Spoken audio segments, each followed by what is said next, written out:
Hello everyone, welcome to English Shorthand classes. Exercise 1. Get ready for the dictation. Start.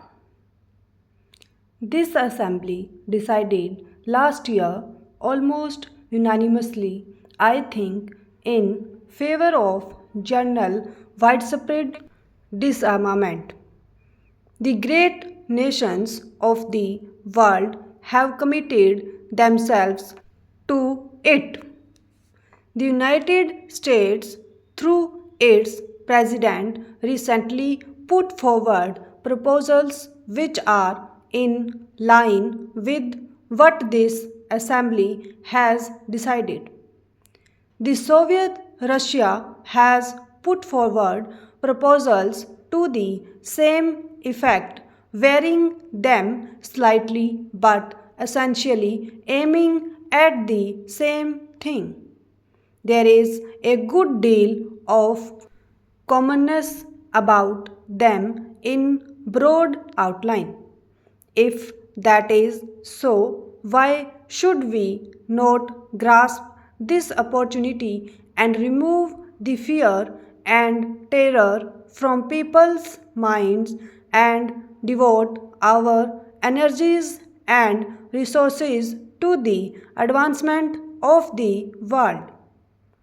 This major and outstanding question must be dealt with speedily, and the great countries, especially those which have the greatest responsibility, should address themselves again and again to the consideration of this problem together through negotiations to reach agreements.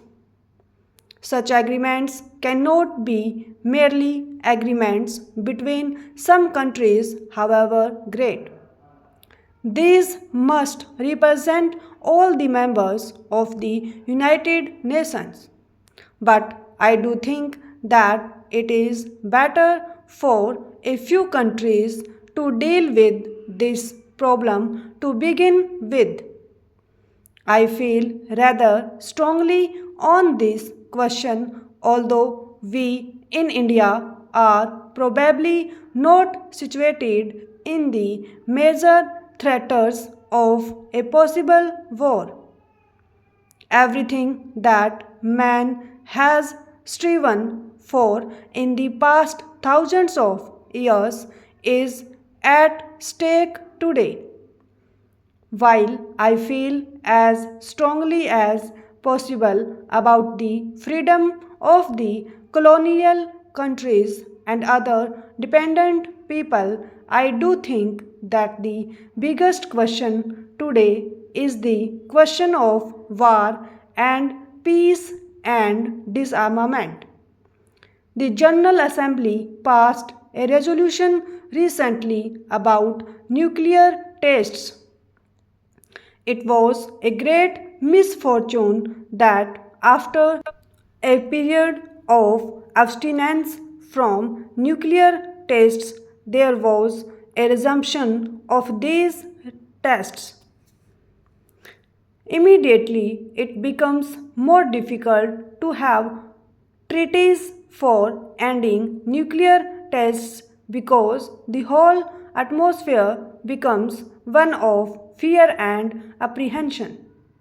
I do think, and I would beg the countries concerned to realize that they are doing a grave disservice to the world, to their own countries, by not putting an end to nuclear test by treaty as quickly as possible. The Assembly passed a resolution in favor of some kind of a moratorium. No one imagines that a voluntary moratorium is going to solve this question. There must be stricter controls by treaty and otherwise. Nuclear tests are basically evil for ever stop.